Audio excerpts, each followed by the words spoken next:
Assalamualaikum warahmatullahi wabarakatuh. Bertemu lagi dengan channel Berbagi Ilmu. Kali ini kita mau membahas tentang hukum persaingan usaha atau secara kerennya disebut antitrust. Ya. Nah, dalam pembahasan kali ini kita akan mempelajari atau kita mau diskusi atau sharing ya tentang pendekatan yang dipakai dalam Undang-Undang Nomor 5 Tahun 99, yaitu Undang-Undang tentang Larangan Monopoli dan Praktek Persaingan Usaha yang Tidak Sehat. Jadi ada dua pendekatan, yaitu pendekatan per se ilegal dan rule of reason. Nah, ini penting. Kenapa? Menurut saya kita harus memahami dulu filosofi atau pendekatan dari mana undang-undang itu dibuat, sehingga apa, kalau kita mengetahui filosofinya, kita tahu setidaknya pendekatan-pendekatan yang dilakukan, maka dalam ketika kita atau Anda mendapatkan klien atau mendapatkan corporate yang sedang membutuhkan advice atau membutuhkan advokasi pembelaan hukum terkait dengan dugaan atau sedang menjalankan persaingan bisnis, baik itu investment dari luar mau usaha, saya mau investasi gimana sih biar aman, biar tidak terkena antitrust law dan sebagainya. Nah, ini kita harus pahami ya. Jadi Anda bisa kasih advice, oh ini yang boleh, ini nggak boleh dan sebagainya. Tapi sebelum ke sana tentu kita harus belajar pendekatannya dulu ya. Nah, tentu dasar hukumnya semua kita harus pahami, yaitu Undang-Undang Nomor 5 Tahun 99. Nah, di situ juga ada beberapa turunan peraturannya, termasuk dengan PP maupun dengan peraturan dari KPPU sendiri. Nah, kita berbicara tentang pendekatan per se ilegal dan pendekatan rule of reason. Nah, kita bahas dulu yang pertama, yaitu pendekatan per se ilegal. Nah, definisinya adalah, jadi pendekatan ini menyatakan setiap perjanjian atau kegiatan usaha tertentu sebagai ilegal tanpa pembuktian lebih lanjut atas dampak yang ditimbulkan dari perjanjian atau kegiatan tersebut. Jadi pendekatan ini sebenarnya cukup simpel ya. Artinya ada atau tidaknya perjanjian atau kesepakatan baik antara pelaku usaha yang membuat intinya melanggar undang-undang ya. Jadi kalau undang-undang ngomong nggak boleh kalian bersepakat mengenai penetapan harga. Nah, pendekatannya maka ada nggak kesepakatannya itu?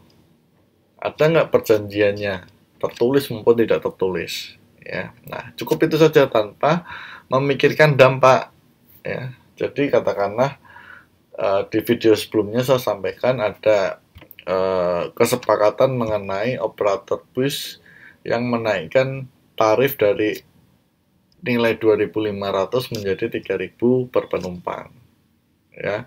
Nah, yang penting ada kesepakatan itu, dia melanggar.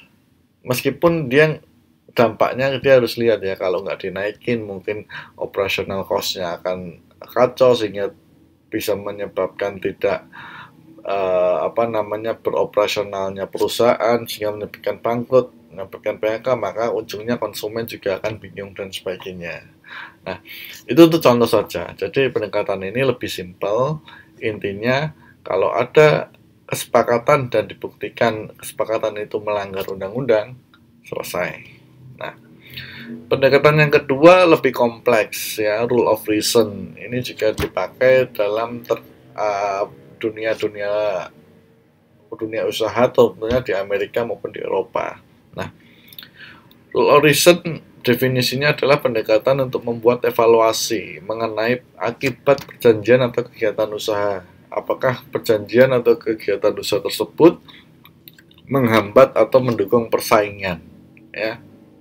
Nah, intinya jadi kalau tadi per se ilegal dia nggak lihat dampaknya, kalau yang ini dia melihat dampaknya. Jadi harus dibuktikan dulu apakah dengan adanya suatu perjanjian itu malah menghambat atau mendukung persaingan usaha.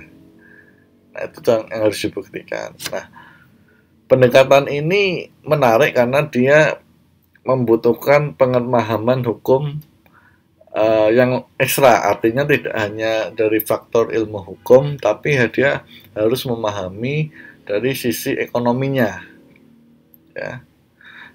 Nah, eh, kelemahannya itu, meskipun itu menarik, tapi kelemahannya itu, yaitu hakim-hakim itu belum tentu kompetensi secara keilmuan ekonomi, ya. Kalau keilmuan hukum pasti sih kompeten, tapi secara keilmuan ekonomi belum tentu sama.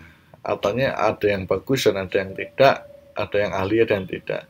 Yang kedua, dalam hal pembuktian nanti akan dibutuhkan saksi-saksi ahli yang memang paham atau pakar mengenai hukum ekonomi, terutama persaingan usaha, ya. Nah, menarik dua hal ini tentu, apakah dua-duanya dipakai? Iya, dipakai dalam Undang-Undang Nomor 5 Tahun 99. Tinggal bagaimana kita membuktikannya. Nah, ya, seperti itu. Nah, penerapannya di pasal-pasalnya seperti apa? Nah, contoh pendekatan per se ilegal itu ada di pasal 5, yaitu terkait dengan perjanjian penetapan harga yang tadi saya sempat sampaikan contohnya. Nah, clue-nya apa? Clue-nya adalah ada kata-kata dilarang di situ, ya. Nah, kemudian contoh pendekatan rule of reason dalam Undang-Undang Nomor 5 Tahun 99, contohnya ada di pasal 11 atau 17 mengenai kartel atau praktek monopoli. Clue-nya apa? Clue-nya adalah ada wording atau frase yang berbunyi yang dapat mengakibatkan. Nah, artinya frase itu butuh pembuktian yang dapat, meskipun diawali dengan frase dilarang sih. Nah, nanti kita lihat contohnya secara real, ya. Nah, ini pasal 5, ya. Pasal 5 kalau kalian lihat di layar jelas di ayat 1-nya bunyinya adalah pelaku usaha dilarang, ya, membuat perjanjian dengan pelaku usaha pesaingnya untuk menetapkan harga atas suatu barang dan atau jasa yang harus dibayar oleh konsumen atau pelanggan pada pasar bersangkutan yang sama. Nah, wording yang dapat mengakibatkan tidak ada di situ, frase yang dapat mengakibatkan tidak ada, atau frase diduga juga nggak ada, yang ada frase dilarang. Maka pendekatan yang dilakukan dalam pembuktian nanti di pengadilan ketika ada dugaan pelanggaran, maka adalah pendekatan per se ilegal, ya. Seperti itu contohnya. Jadi dia tidak perlu melihat dampak, meskipun bisa jadi perjanjian yang disepakatan itu meningkatkan atau membuat persaingan usaha semakin sehat. Artinya masyarakat menjadi atau konsumen menjadi lebih banyak pilihan. Seperti itu. Contohnya seperti itu. Nah, yang kedua, contoh tentang pendekatan rule of reason dalam hal pasal Undang-Undang KPPU, yaitu di pasal 11, ya. Nah, pasal 11, sorry sebentar ya, ini saya skip dulu, pencet tadi, sorry. Kita tunggu pasal 11. Ya, pasal 11 ini adalah mengenai tentang kartel, ya. Nah, seperti apa bunyinya kita akan lihat, ya. Nah, ini pasal 11. Bunyinya adalah pelaku usaha dilarang, ya. Meskipun ini ada kata dilarang, tapi apakah melakukan atau menggunakan pendekatan per se ilegal, kita akan baca sampai habis.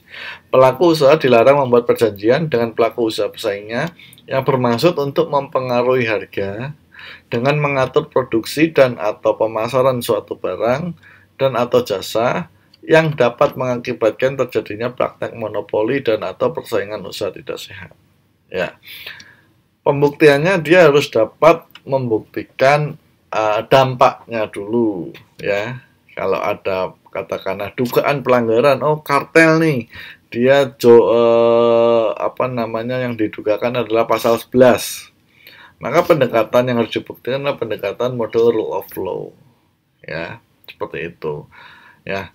Kira-kira seperti itu sharingnya pemahaman saya tentang Undang-Undang nomor 5 tahun 99. Kalau ada hal yang kurang tepat atau kurang pas, mohon dapat dikoreksi bagi siapa saja yang menonton yang memiliki pemahaman lebih baik. Itu saja dari saya. Terima kasih sudah menonton. Assalamualaikum warahmatullahi wabarakatuh.